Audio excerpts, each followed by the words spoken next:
Hey everybody, I'm Blaine. I'm with my boy Brooks. This is the 12th Man Podcast. Thank you for coming out today. Today we got a handful of things we want to talk about. Brooks, it's been a pretty interesting week in the world of football.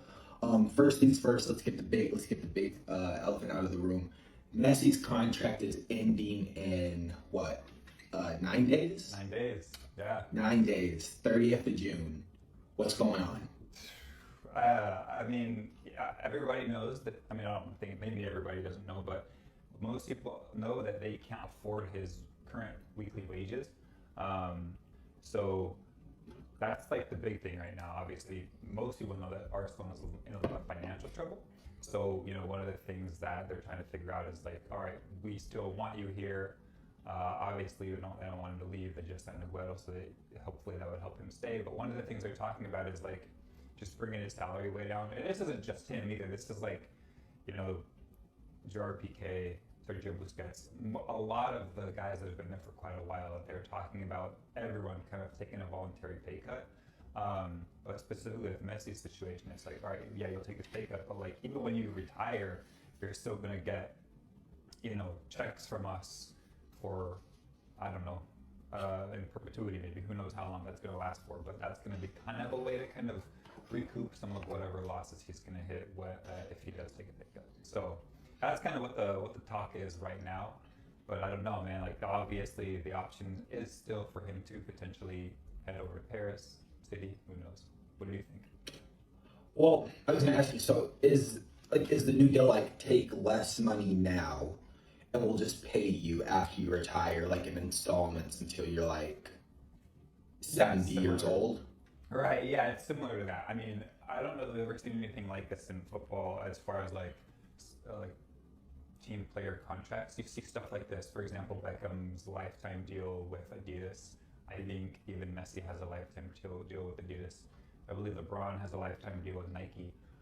Yeah. So it might be something like that where it's like you're technically like always on the books, as long as you stay, whatever, couple more years. Or there's also been interest in on his side when he is finished in Europe going to like MLS and play or something. So I think that would just all be worked out with Barcelona. You would have to think though that if he does agree to stay and he does take a pay cut and he does kind of take a 20-year check or whatever that's going to look like Barcelona would kind of have a lot of freedom over what he, I don't know, wants to do or wants to go and do in the future. But yeah, that's kind of what it's looking like right now. Okay. If he stays. Yeah. If he stays. I feel like that's a very creative way to get a guy to stay when your finances aren't quite in order. And for me, that'd be a quite attractive deal. It's like, one, maybe pay less taxes because you're getting, maybe, I don't know how the Spanish tax works. Maybe after you make like 2 million, it's all the same. But, to get small payouts instead of like one huge lump sum, guaranteed money for the rest of your life or well into your, twilight years. Right. Yeah. That's, I think, sorry, keep going. I was gonna say, yeah, I think that's pretty smart and creative. Yeah, I agree. I think that it's obviously not the case with the highest paid footballers ever in the world, like him and Ronaldo. But with any athlete, an issue that they have is like once the checks stop coming, once they stop playing, it's like, oh shoot, now what? Obviously they've got enough money from every single endorsement and contract, but it's just kind of cool to be like, oh, okay, cool. I don't have to worry about like taking a pundit job or like being a coach or like I'll always have this income for another 20, 50, whatever years after my playing days are over. Yeah, but so kind of like you said, like with David Beckham, like it's cool to see David Beckham still on like the Adidas adverts or like the original Ronaldo for Nike. Like he still shows up to events, and I think it's cool. It's like clearly they're not playing anymore, but like to see that they're still being endorsed and like because their names carry so much weight. Messi's case for the club and for the brand, it's like why wouldn't you want him to endorse Barcelona for the rest of his life? Right. Yeah, totally. And and just having like that name recognition, like that will still bring hype around it. Like you can still sell Messi jerseys and like have Messi show up to events or blah blah whatever. Yeah, I think that's cool. If I was him, that. You're right. I didn't think of that. Like having a jersey, even in like 2030, to like someone to buy a Messi jersey, that's really cool. I didn't think of that. That's a good point. Yeah, because Because I mean, we're not lawyers, but I think they would lose the rights. Like, you can't just go Right. print like and sell Messi merch. Like, someone could probably go to the camp and like say, I want a jersey with the number 10, and I want you to put Messi on it, and like there would be no way to track that, but you couldn't sell it and say like, oh yeah, like this is Lionel Messi's jersey. So it would be, yeah, I think that's cool. Yeah, that's a It really would also make room. Yeah, it would make room for some of these new signings. And I wanted to run some of these new signings that Barcelona made by you. So we talked about like some of the old ones. Sergio, Aguero, Eric Garcia. We also thought Gigi Wijnaldum was going, but it turned out he went to Paris. Is that a hit or a miss for Barcelona? Would they have been better with them, or? Yeah, I mean, when Paris signed him, I was kind of like not so sure. I don't know. I don't know. I think we've talked about specifically like in Arsenal's case, like who would Arsenal pick up for like a really good number 10 or like midfielder. And I don't know. Like I don't know. Wijnaldum's good, and I think I'm just seeing him more now in the Euros, or at least paying attention to him more now in the Euros because he's going to Paris than I did when he was at Liverpool. Like he was injured a little bit this year, didn't play a ton. He's obviously really good, but I don't know how different he is than kind of what Paris already have in the middle. And I think that aside from Frankie de Jong, like getting rid of Arthur, I don't know that Barca's midfield is the strongest. Yeah. But, so I think that would have been better for Barca, but I don't know. I mean, maybe they have another plan. They signed Depay, which a lot of like stats show that he's a very similar player to Messi as far as like where he picks up the ball, where he makes his runs. So I mean, I think it would have been a pretty good pickup for Barcelona had they picked him up, but maybe they have someone else in mind. I don't know. I hate to say it, but I agree with you. I think Wijnaldum would have been better for Barcelona than Memphis. I feel like Memphis Depay is going to be Philip Coutinho all over again. Dang. Yeah, but you're right. Yeah, that's crazy. I didn't even think about that. I forgot all about Coutinho. Of course. And here's the thing. Like, I like Memphis Depay a lot. When he got signed to Man U, I was like, let's go. Like, I hope you do well. It didn't work out. Right. Who was his coach at Man U? Do you remember? Yeah, the other Dutchman. Yes, exactly, precisely.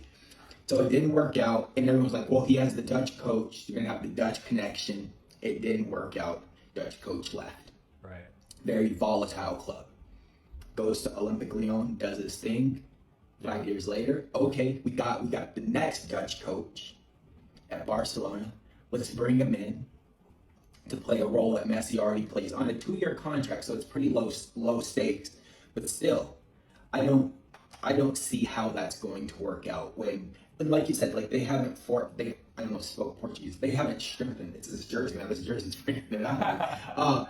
They haven't strengthened their midfield.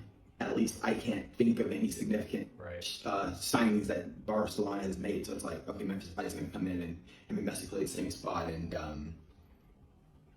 yeah, I don't know. I thought it looked like they were on a trajectory to make great signings, and then like in the space of a week and a half, it like flipped, and now they're like, oh yeah, let's get more attacking midfielders that like to play in the pocket that Messi has been thriving at for the last few years.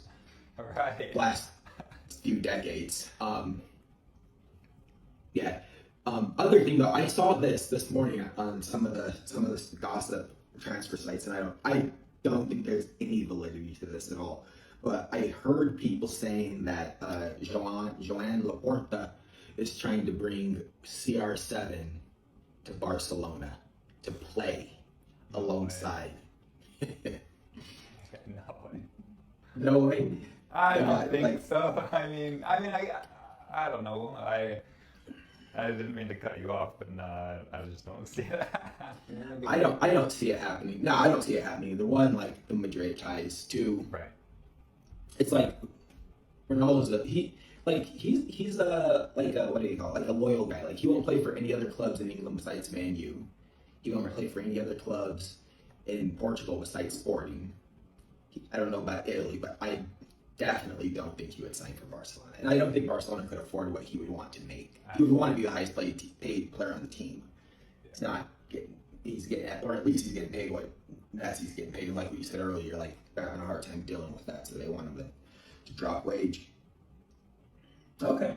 Yeah, Anyway. I mean, it'd be cool to see them play together, and I mean, I don't think that like them potentially playing together is out of question. Although like they're running out of time, so I don't think it'll ever happen. But I just don't think that they play together in Barcelona. That's Yes. If they did, it would be in Paris. Yeah, I agree. Yeah, Paris is where the stars would link up. yeah. All right. Well. Anyway. Yeah, no, Anyway. I think so too. I also think that, but just go back to your general question. Like, I don't know. I will just have to see, I guess, about Juju and Alden in Paris. Like, I guess does he take over Paredes? Like, what? I don't know. I don't know where he fits in, but yes, that seemed like an odd signing. I do think he would have been better fit at Barcelona. But anyway, next. Yeah. Yeah. Next subject. We'll see what happens. We'll be watching in the fall. Yeah. But let's move on to the Euros. You text me. Germany played Portugal on the weekend, right? Yeah. Winger from Atalanta absolutely destroyed Portugal. Gozens. Crushed them, man. That dude had an amazing game. Man, he now because Atalanta's been good for the last few seasons, and Yeah. I couldn't pick out one individual player from Atalanta. I was just as a collective they're good, but after that game, I was like, golly, how is this? How is this guy not playing for a title contending? I guess Atalanta was contending for a title, but you get it, like a marquee team, Right. But Yeah. gee whiz.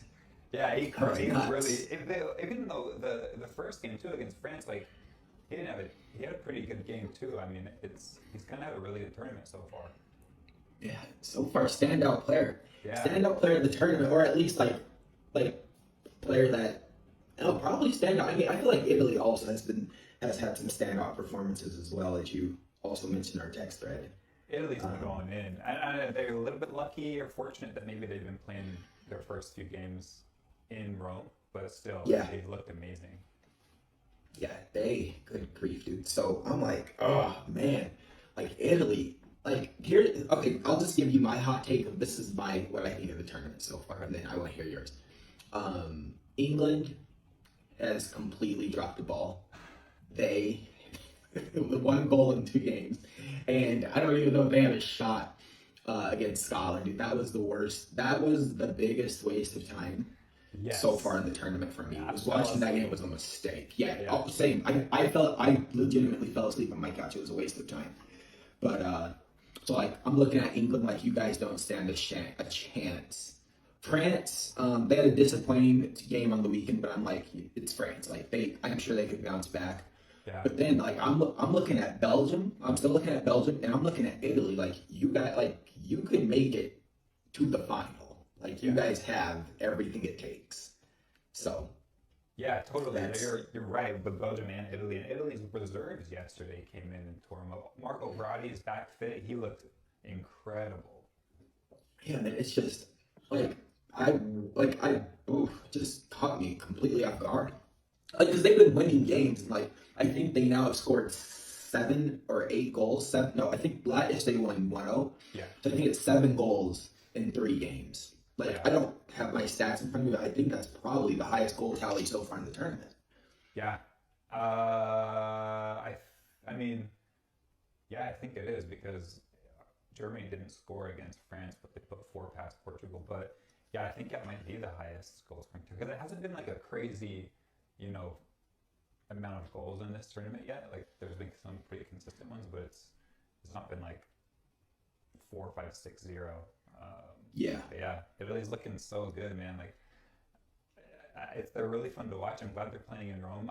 There was a stat at right at halftime, or right before halftime, where they hadn't let a goal in over 1,000 minutes, and then they obviously went the whole game without conceding. So it looked really amazing. I guess they haven't lost a game since I think he said November or October.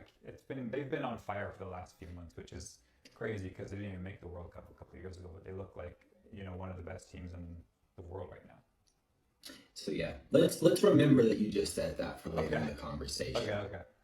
didn't make the World Cup, but they look like one of the best teams in the world. And the coaches That's look gonna fire, and that was Armani. So I still can't get over how good they look.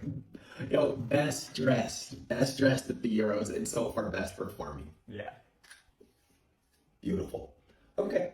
So yeah, I mean that's pretty much yours. I guess one other thing I thought was kind of funny. So I stopped watching that Portugal game after Germany went nuts on them.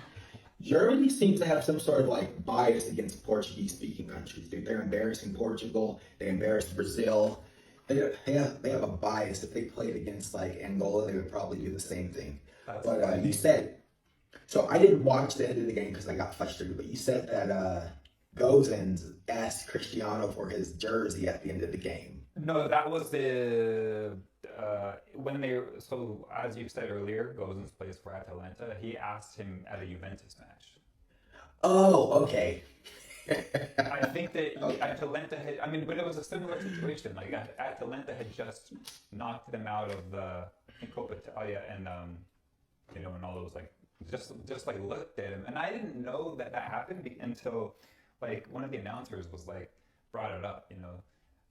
Goes and asked Ronaldo for his shirt. He wrote it in his book. Like this whole like thing happened. He just stared at him, didn't even say anything to him. Just looked at him as he walked away for like a few seconds, just staring him down.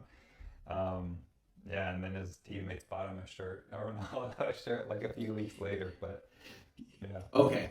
I'm glad you clarified. You guys probably still sleepy, but okay, because I was gonna say this isn't his first time doing that. I was gonna say he did it during the season, but that was really? that what.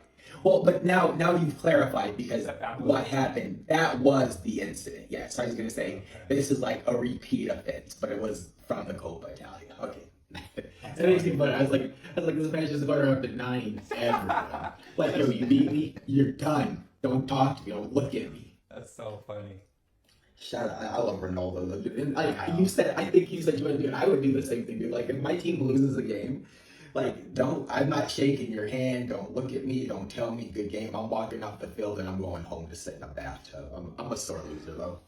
I mean, I'm a sore loser. I think that, like, when I was little, I was, like, furious when I would lose. But then as I got a little bit older, like, I was just, I don't know. I don't know what happened. I think it's one of my uncles was just like, look, man, like, you lose, you wrap it up there on the field, and then you go to, like, move on to the next one. You can't like take that stuff with you. So I try to always, I cannot be like that after the fact, but it's hard to lose, especially at that level, especially in big tournaments. But yeah. And then you want to swap shirts on the field like I'm some sort of chump. Get out of here. But that's good. But yeah, I think that's good. Though more people should be like that. Like it's just the game, and plus they're getting paid. They're getting paid. Like no one thinks you're less of a player because you lost to a better team on a night, but yeah, Ronaldo's a proud man. He's a proud man, and yeah, you gotta appreciate all of the power, effort, energy that he puts into literally every single match. So let's go Portugal. But you still gotta have a little bit of heart at the end of the game. You still gotta if some fan. The crazy thing is like Ronaldo and Messi, like when they play against these people, especially like you said, maybe like the little bit lesser known teams, like these people are fans still of like them as athletes. Yeah, exactly. It's like they're not looking like they're gonna go out there and they're gonna compete against you, but they're looking at you like, oh, this is the Ronaldo, Cristiano Ronaldo, Lionel Messi. Right. Like I'm starstruck. Like I think Alphonso Davies, when they knocked Barcelona out of the Champions League last season, he was like, yeah, like we did what we had to do, but like the whole time I was like heart emoji, heart eyes emoji, looking at all of those guys. Yeah, that's so funny. But and also like it wasn't like that's part of the game, right? Swapping a shirt is like part of the game. It's not like he asked him for a selfie and an autograph and like to go out to lunch. It's literally, become part of an after the game. For some people, if they're that big of a fanboy, it's become a halftime situation. But it's after the game, that's kind of just a ritual. You just swap a shirt. But anyway, he chose not to. That's fine. Yeah, that's his decision. Maybe don't ask Ronaldo to do it in front of everybody. Don't do it on the field right after. Right after, yeah. Right after. Yeah, maybe that could have been it. Because then, like, you look at what happened with Eden Hazard after he got knocked out of a cup situation, and I don't know if he swapped the jersey, but like he was kind of celebrating a little. I don't know if he celebrated. He was a little bit happier than he should have been with the opposition in Kurt Zuma and Eduardo Mendy, and Yeah. Spanish press destroyed him. As they I don't will. know. They say the British press is harsh, and they are, but man, that Spanish press, they take no Yeah, it prisoners didn't. too. It didn't look fun. Yeah, it does not look fun being there if you're not in their graces. No. Eat you alive. Yeah. All right. Well, from one Spanish-speaking country, I guess not technically to another, Brazil, they speak Portuguese, but Copa America. So far, it's been an exciting tournament for me watching Brazil. But Brazil played Peru the other day. I don't know if you got an opportunity to watch the game, but this is all I can say. This is all I can say about Brazil, Neymar, the rest of the Brazilian team, the competition. Brazil is not taking this competition seriously at all. They're just having fun. They're out there dancing around the ball, doing no-look passes, rainbows, step overs galore, naked runs to the middle of the park like it's nothing. It looked so. The Peru game versus Brazil looked like like it was a practice, and Neymar was just having fun with the whole team. And I think we've said this countless times. They're gonna win the tournament. They're gonna win the tournament, and I will break a sweat doing it. That's all I have to say. Yeah. God bless Brazil. God bless Neymar. Yeah. Yeah, I mean, I think that they definitely look like the favorites still. And I think that that's kind of, I mean, you kind of hit it on the head. I think that anyway, when we were growing up, that's like the type of play that we associated with Brazil. You know, is that beautiful, fun, loving way of playing soccer. Tricks and flips and, you know, I don't know, making it look just really fun.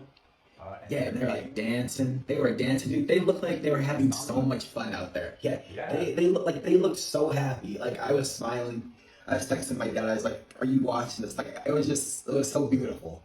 Like to see, like, because I'm like, you gotta when he's in Paris, like he can't play like that because you got a coach barking at him. It's like we're playing for like pride now, but that Brazil team, they're just having fun and winning at the same time. It's so cool.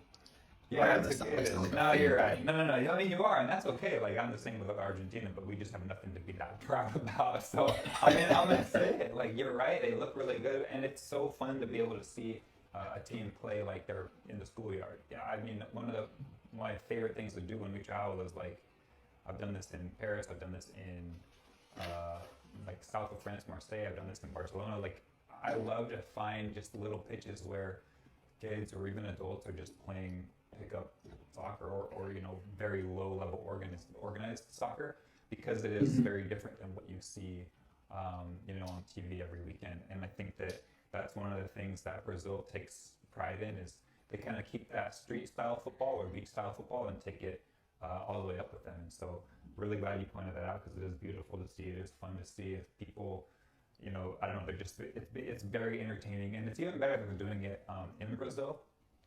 But let's not forget that Argentina played tonight. So I don't. That's all I'll say about Brazil. But they do look good. They do look good. They're gonna win the tournament. Okay. Argentina, how you feeling? They gonna make it to the final? Nah. I mean, I do think that they're the second best team in the Copa, but I guess yeah, I mean they can. They just aren't scoring like Brazil is scoring.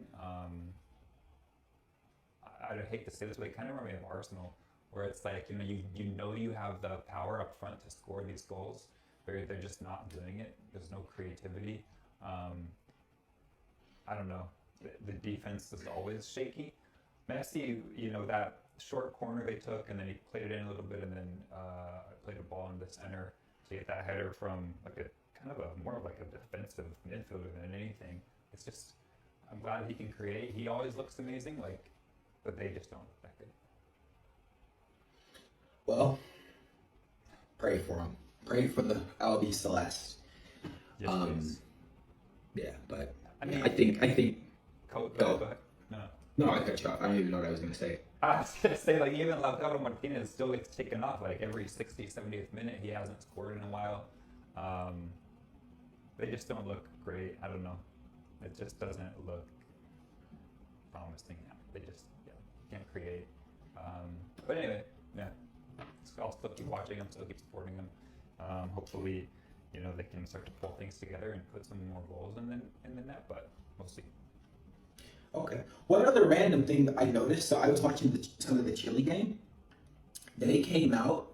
They had the Nike check on their jerseys covered up with a Chilean flag. Did you see that? When you sent that to me, I was like, what the heck? So as you know, I have a very large disdain for Chile, so I try not to watch them unless they're playing Argentina. But I didn't see that. Yes. That's crazy.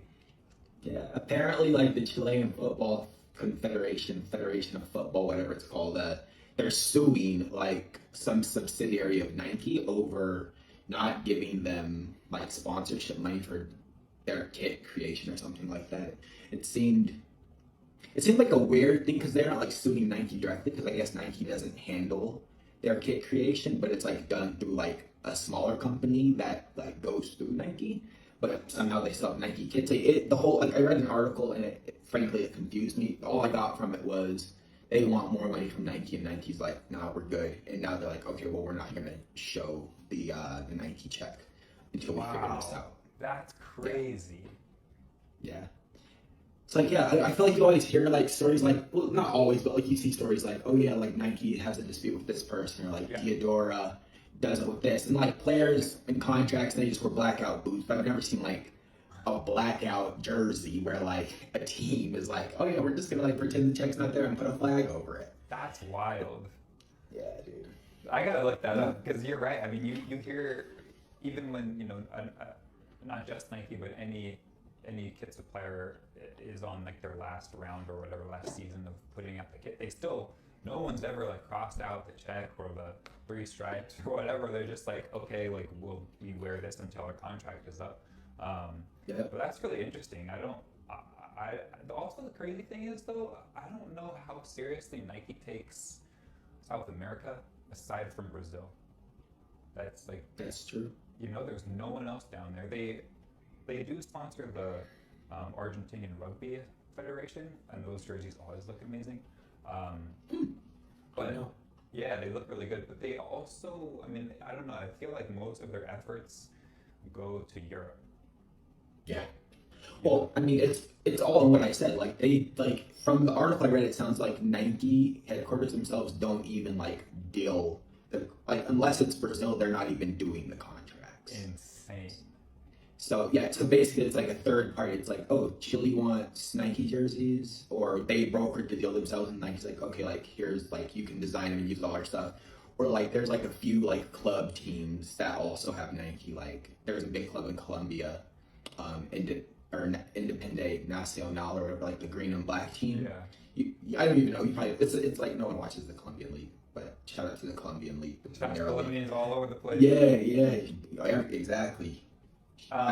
What's up, boy? But yeah. But yeah, it's weird. It's weird. I know that I think that there's one Nike sponsored team left in the Argentine league. I think there's a couple left in Brazil. But yeah, South America. And I know, I mean, at least I can only speak on behalf of Argentina because that's obviously who I am, and I have family there. And I know that Adidas is huge in Argentina. And like, I've never spent any time in Brazil, so I would imagine Nike's pretty big there. But I know that Adidas is a European company. Argentines think we're European, and so I don't know, maybe they just feel like, I have no idea. I don't know what it is, but yeah, Nike just doesn't really thrive down there as they do in places in Europe, where they have a huge European headquarters. They put a lot of money into these other to these other teams. But yeah, I kind of feel like every time there's a new jersey out for like Chile, I'm like, yeah, it's the same one, because I don't think I've seen a change since Nike took over. So it just seems like they don't really care about them that much. We'll have to look deeper into it. I always thought, like, for me, the Chile jersey, this one is a little bit different, has some intricacies, but I've always confused, I've been confused because the flags for Canada and Chile are very different, but I feel like they always get the same kit. And it's typically just like a red. It's like whatever the latest template is, but it's just like red sleeves, red collar, red body, red panels, and then like the flag or like the insignia. But that's all. We don't need to talk about Chile too much longer. You hate them anyway. And I just thought it was curious. You know, I'm like, It is. I mean, me personally, like me and you both, like we Czech boys, we love it. So I'm like, Yeah. bro, like, listen, like, just I'd be happy. Like, whatever deal you guys want to give me, I'm gonna take it. Like, Totally. if you want to give me 2 million, we'll take that. If you want to give me 20, that's great too. If you just want to supply us with the jerseys, like I'd rather just take that. You know, it's Take like, it. Yeah, you know, absolutely. like the majority of these players from Chile, man, they're paid in full anyway. They're playing at the top level in Europe. You know, they're conditioned and ready to go by the time they come down to compete in the Copa America. I don't. Let's not turn this into like me being confused on why like confederations need a ton of money, except for I guess to develop younger players. So Yeah. I think I just answered my own question. Well, there's that, and I don't know if you heard a few years back. So obviously, South America is, I mean, financially anyway, like economically, they're in a far worse position than basically of Europe. And I know that I believe it was probably around 2016, maybe leading up to the 2018 World Cup. Argentina has had a lot of financial issues, and there's been some corruption within the association, as there is with almost every single federation of football. But Argentina was like out of money. They weren't paying. There's a lot of people that kind of make, I guess, so to speak, the wheels turn with these country level like tournaments or even just a friendly. And so for a long time, the security guards weren't getting paid, the kitmen weren't getting paid, and the story came out that Messi was fronting the bill for all of the security guards, like the bus drivers, the kitmen, just because they weren't getting paid by the Argentine Federation. And obviously that can just boil down to like, obviously these countries aren't the richest in the world, but when you're getting big money from Adidas or Nike, and you're just kind of not handling it well, which I think is what most of the issue is in these South American countries.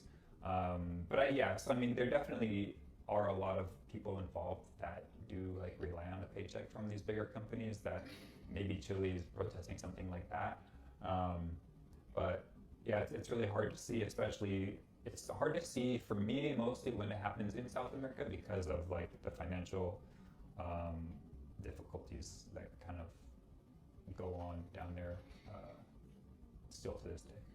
So I definitely don't want to talk bad on Chile, but maybe there's definitely got to be something else going on that we. Sounds like you think it's a misappropriation of funds, Brooks. It sounds like you're accusing the Chilean Football Federation of being irresponsible. No. I don't think necessarily that's what's happening, but there could be something. That was what was essentially happening in Argentina, though. Bro, it happens in America too. Whoever used to run the U.S. soccer, whatever, was a crook. Really? There's a podcast about it. I mean, wow. U.S. soccer, relatively isn't that exciting, but the scandals are humiliating, disgusting. That's what's exciting. And very exciting to read about. Who doesn't love a good scandal? It's like, yeah, I'm more excited about the scandal from like the president of U.S. soccer who weighs 400 pounds than I am about prospects scoring goals in the World Cup because they weren't that fair. Anyway, okay, let's move on. All right, so that's it for the Copa America. I hope everything ends well for Chile. We both do. We support all Copa clubs, but Brazil and Argentina are at the top, obviously. But anyway, so let's move on. Let's do some quick hits on these transfers real quick, and then let's get to our main topic, something that we've been wanting to discuss for a while on the show. Any transfers you see that you think are interesting that we haven't discussed so far? I guess we've talked about Barcelona, but anything in the last week? Not really. I mean, I think that just what we're going to be talking about, like obviously Sergio Ramos' contract is up. Donnarumma leaving Milan. So aside from those two, no, nothing that's like, oh, cool to me. Not that interesting. That's all I have on my list. Yeah. Well, yeah, because we talked about Barcelona, we talked about Kane a lot. We still don't know where he's going, and we won't know until after the Euros. And then, yeah, it seems like, I mean, it'd be dope, dude, if, if Gigi went to Paris, but Donnarumma went to Paris. Yeah, I think that's what they're saying is happening. I think you hit it on the head. Like, there's probably not a ton of talk of transfers or speculation just because everyone's so focused on the Euros or the Copa. But I did hear that PSG's men were flying into Italy like yesterday just to complete the medical of Donnarumma, and I think that it's I didn't hear any official announcement, but I feel bad for Keylor Navas. That dude keeps getting stepped on by Madrid. They just got rid of him and sent him to Paris. Paris is now going to try to, get him. I don't know what they're going to do with him, but I think he's an incredible goalkeeper, and he kind of just gets the shaft every time. Like, I don't think that he's worse than. What were you saying? No, nothing. I'm agreeing with you. He just like every time, like just what you said, like people misplace him and then he performs and they're like, oh, but there's someone else younger, someone else that's like has more like swagger to him in terms of like marketing. They're like, okay, we're gonna bring this guy in and you're done. You're done. You're going to Arsenal, maybe. I don't know. I'll take Keylor Navas at Arsenal any day, but I feel like he's one of the main reasons Madrid was so successful during that era. I mean, I know that Thibaut Courtois is like really great, but I don't know that I would have chosen him over Keylor Navas. I mean, especially because he didn't come from like a great last couple seasons at Chelsea. He was kind of just like whatever. He was great with Atletico Madrid, but I don't know. He's really good again now, but I don't think that he's heads above Keylor Navas. But Agreed. yeah, Agreed. No disagreement there. Solid keep. Okay. Well, Brooks, this is the moment we've been waiting for. The question of the day. So I'll pose it to you like this. So let's just look at it. You got a bunch of tournaments that go around in different confederations around the world. We've talked about two of them today. The Copa America. You got the European Championships, aka the Euros. Aka it's coming home, but it never will. You got the Gold Cup. You got the Africa Cup of Nations. You got the Asian Cup of Nations, if that's what it's called. I'm not 100% sure. Maybe they do something in Australia, New Zealand. I'm not sure. Won't say anything there. I don't want to offend anybody, but I'm just not sure. And then obviously there's the World Cup. And the question is, which major international tournament, Brooks, is the hardest to win? Today. Let's just say like today. Because like you could go back through the years, like there was a certain period where Argentina and Brazil were winning a bunch of World Cups. So obviously the Copa America probably would be a much harder tournament when South America was so strong. yeah. There's a point in time where like maybe Europe, like when Italy, France were playing. So like just like today, like if there was like if all the tournaments took place in like 2022, in like let's say 2 months, and then you had a 2-month break, then 2 months, and then everyone did another one. Which tournament do you think would be the hardest to win, and why?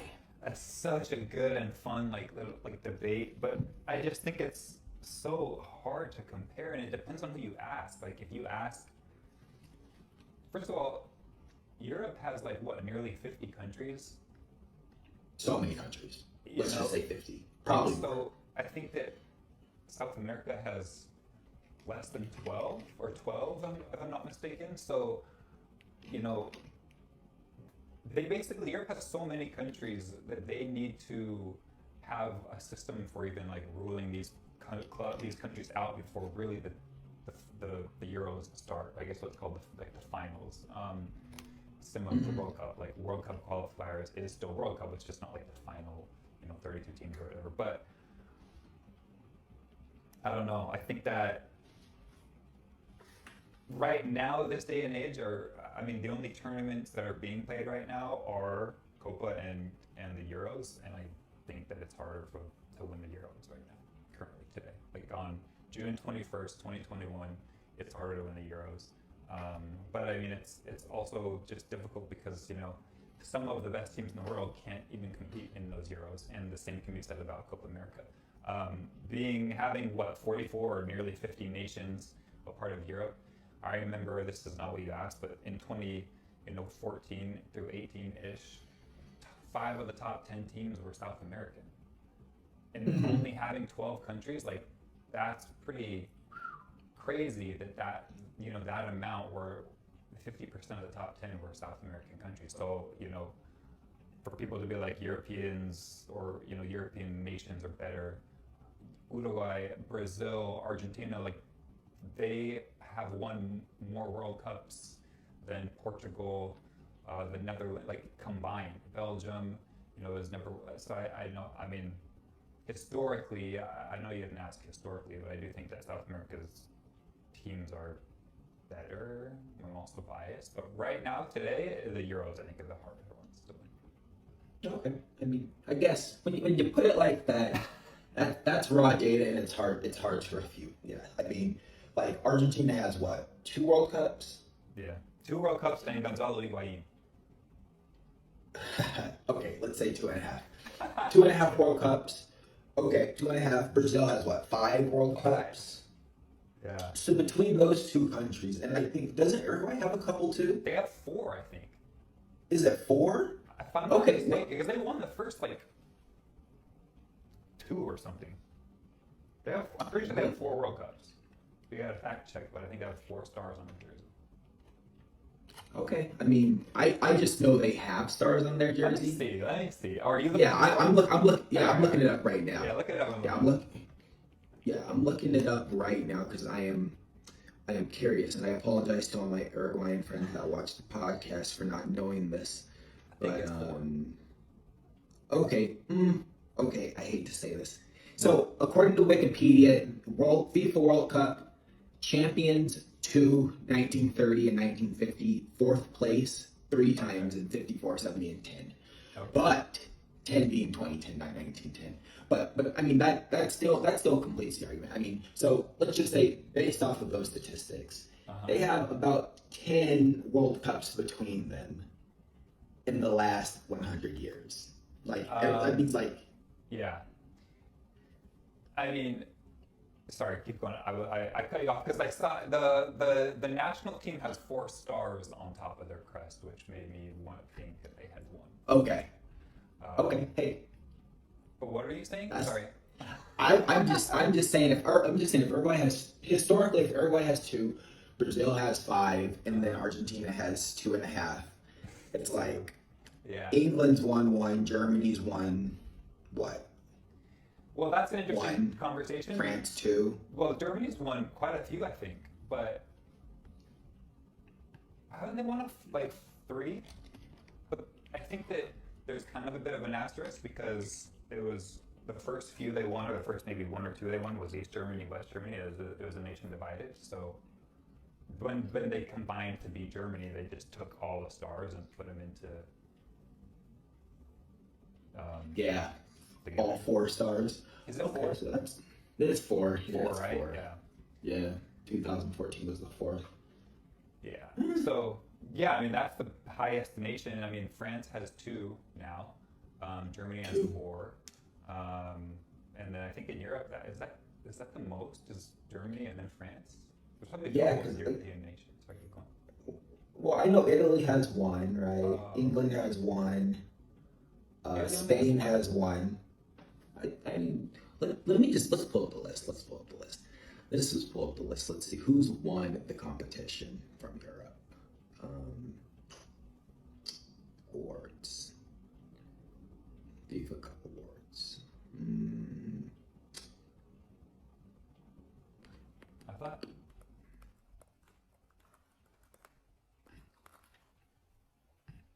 Italy says 4. Italy's won 4. Italy 4 and Germany 4. Okay. Well, hold on.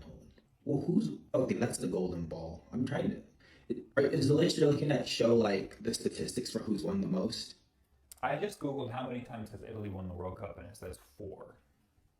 06, 82, 38, and 34.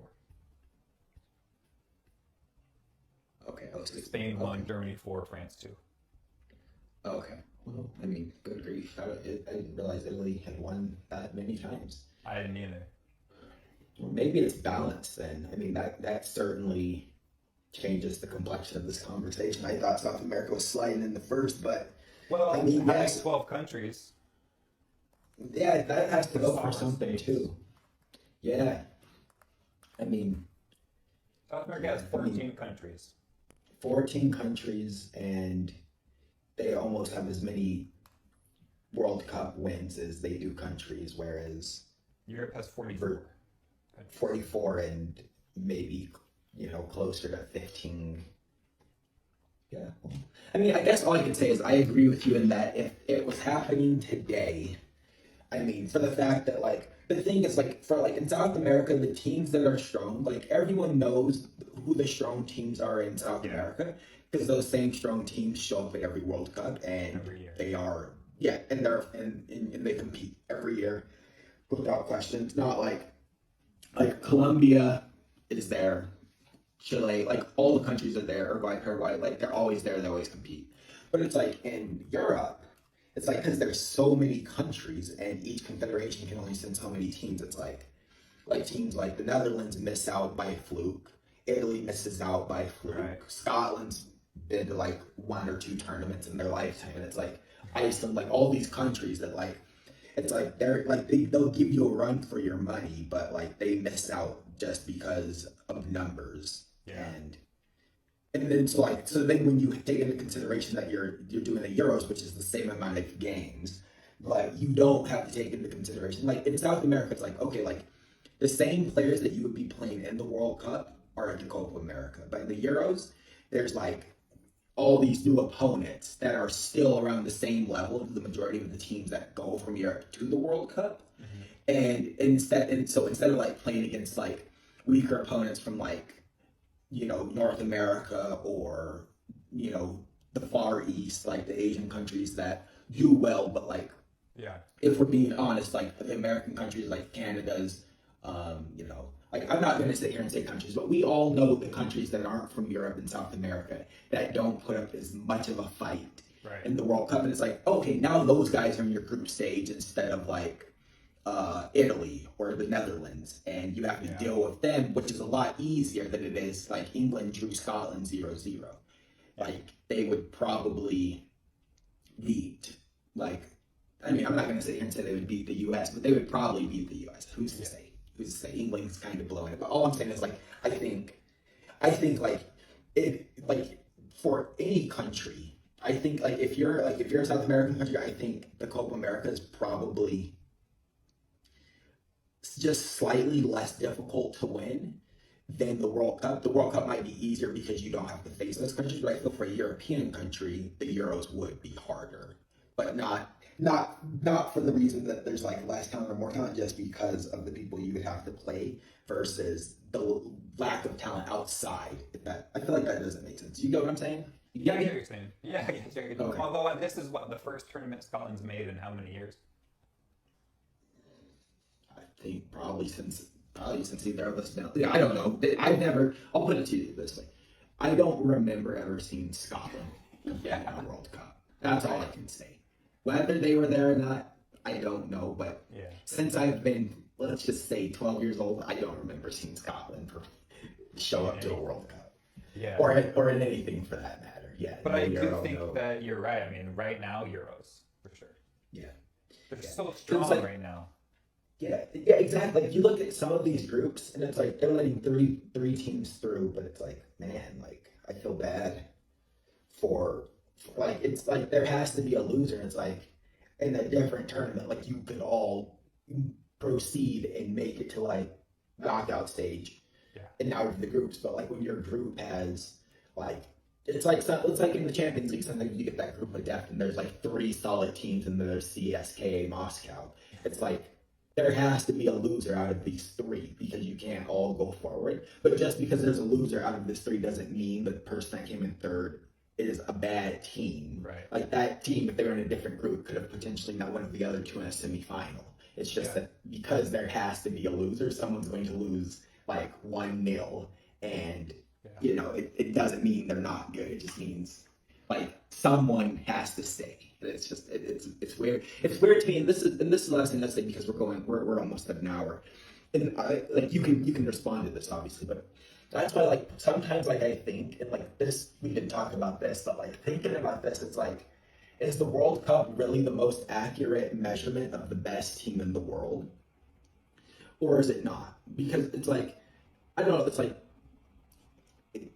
I wish they would just look at like the coefficient rating and whoever does that and Yeah. whether it's fair or not, and just say like, okay, we're going to take the top 36 teams, and then we're going to like basically do a round robin between all of these teams, and then that's your winner. That's your winner right there. I mean that would be a really long big tournament. It's not feasible, but like there's no real way to say who's real. It's just it's like okay, I don't know. Like I'm babbling now. I want to talk about this in our next episode in more We detail should, because because we could go because in. there's so much to say. Yeah, there's so much more to say. Like it's like there's so many details where it's just like a one-off, like a knockout tournament is never the best way to determine who the best team is. Like for crying out loud, Belgium's the number one ranked team in the world, and they haven't won anything. They haven't won anything, Yeah. but they're the number one team, and it's like it's clear that they're like on paper they're a good team and they can perform, but like in a one-off game they get knocked out by France, right? Was it France? Yeah, it had to be France. And it's like okay, like could they beat France on a different date? Absolutely. Yeah. They definitely could beat France on another date. And it's like, okay, just because France beat them one time, does that make them the best? That's like playing like rock, paper, scissors against your friend and you beat them one time, you're like, okay, I'm the best, and you walk away. And you don't have an opportunity to ever play again. It's like, are you really the best or did you just get like a lucky deflection? Now, I'm not saying France isn't the best, because I believe in France also. I'm just saying, like, in the overall scheme of the tournament, like, okay, you're playing in 3 games in the knockout stage, or how many ever games in the knockout stage, and like, oh, you lost against Myanmar, and now like you don't make it out the group stage, and like you're rubbish. Like, pack it in, go home. Anyway, I'm done. That's all I gotta say. I'll let you finish. No, you're good. I think you're right. It's really hard to say. One thing that people do say is that they're like, well, like some of these Asian countries or smaller African countries would never that do get in only get in because Europe is so large and they have to like have their own knockout stage to even get to the finals. But at the same time, like those teams that are European that aren't getting in my opinion, don't have a better chance at winning it than like Ghana, who makes it in, or one of these small African or Asian countries. Yes. So I don't know. I don't love that argument, but I think that it isn't a great system. Like it is interesting. Like they play they play these group stages are weird. They know the top 2 or 3, depending on how it falls go through, and then it's just like knockout. Like at any day of the week, anyone could be anyone one time. We see it in EPL all the time. So Yeah. it is interesting. I mean, that's why I think I love Champions League so much. It's a home and it's away. Although the final is one game, but yeah, I like that format. I think it's super exciting. I am a fan of a goal meaning more away than it does at home, because it is harder to play away. But now we're getting into something completely different. But yeah, I think that today, right now, The away goal. Euros are. I'm not going to say that they're more difficult to win because I think that that's an unfair argument. I think that right now, I think that the best teams are coming out of Europe, aside from Brazil. I think you throw Brazil into that Euros, it's a whole. I mean, Brazil might take that whole thing. It's a valid point. They could. How they're There's a playing plan. right now. Yeah, it's scary. It's very scary the way Brazil. And that's the thing. It's like the geographical border that's like, okay, like now you're like in a different conversation because like you're on this side of like the prime meridian, so Right. you can't take place in this competition or participate in this competition. It's like, well, if we did, we would wash you. It's like, well, Yeah. I guess we'll never know. So, Yeah. you know, Also, like, I guess I'll stop on saying this, but like, I don't think I've ever seen, aside from like the African Cup of Nations, I've never seen Pierre-Emerick Aubameyang, one of the best strikers in the last 10 years, play in a nationally like a big tournament. Gabon's never been to the World Cup, as far as I can remember. That's a whole different. That's a whole different conversation. It's like how many like let's just call them like international free agents. Like Yeah. Pierre-Emerick Aubameyang is a prime example. Go on. They'll never Yeah. like at least, I won't say never, but like their infrastructure is not set up for them to participate in a World Cup You're right. right That's a now. good way to put it. Yeah. Yeah, and then it's like I mean, like you look at like Cameroon, like guys like Samuel Eto'o, and like Yeah. Mbappe's part Cameroonian, Yeah. and it's like he made a decision to play for France, and it's like I understand like wanting to play for your country, like you want to play for Cameroon, you want to play for Ivory Coast, like Right. Wilfried Zaha decided to play for the Ivory Yeah. Coast instead of England. I respect that. I love that.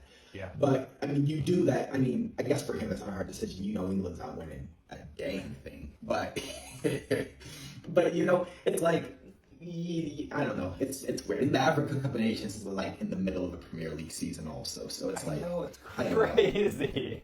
Yeah, dude. I still remember watching it though. Like I remember like watching the Ivory Coast with my roommate, and like we were like just like on a Sunday instead of like watching like the Man U game, we're watching the Africa Cup of Nations to watch Yaya Toure and Yeah. like all those guys. And it's like why is this going on? Like why is this in the middle of the Premier League season? Like is it too hot to play in the summer in Africa? Probably. So I mean it makes sense why they're playing like, you know, early spring, but I don't know. That's Yeah. I mean, and That's like all. just to kind of finish up, like I think that just kind of strengthens. If you take a quick look at like people that could be French, Aubameyang is one. He's like born and raised in France. Yeah. Riyad Mahrez. Drogba, Riyad Mahrez, Nicola Pepe. A lot of those guys could have chosen to play for France, which is just super scary. If you think about it, if they would have like Riyad Mahrez alone on that French national team would be crazy. But anyway, It's not yeah, it they wouldn't have. be fair. It wouldn't. I mean, they're so good. I kind of like when they go and play for their like. We talked about this in a past episode. Like you and I would both be pulling a Riyad Mahrez. We would both be playing for the Yeah. country of our ancestors. So, Yeah. but yeah, that just kind of so many good footballers coming out of France. No matter Yeah. they're like who they identify with. Like they're coming out of France and just killing Yeah. everything. Yeah, that's facts. Okay, well let's do this, Brooks. Let's do this. Let's come back next week. We'll have an assignment. Let's put together like what we think would be the best way to determine what the best international team is. Okay. And some like whether it's a tournament and Okay. like how that would play out into like a real calendar season and when it would happen and so on and so forth. And I think that could be like a really interesting conversation and like and how to get like other teams involved that like otherwise wouldn't like Cool. Gabon and like Cameroon or like Iceland or you know Yeah. I don't know Curacao. And then like another thing to also think about also would be like another question like if there was like a confederation. So there's the Confederation Cup, right? You know the winner of each confederation tournament or international tournament. But like if Europe put together like a 26 squad team, North America, or CONCACAF, CONMEBOL, like they all did that. Like that might be an easier way to determine who's better. Right. Which I mean, let's be honest. Like I think we could like say you could just take the French team and you could like take the Brazilian team with like a few Argentines in it, and that would probably. And then like I feel like Africa could also give them a run for their money. But like that would be like where the conversation stopped. Like it would be between those three teams. I think Anyway, so. let's call it though. We are Alright. at an hour. Dang. But I mean it's so easy to talk. I mean Yeah. we're at an hour and we could easily talk for another. But thank you for people that have stuck with us to this point. Thank you. It's always fun chatting football with you folks. And Brooks, thank you. And we'll catch you guys next week. It's the 12 Man Podcast. We out.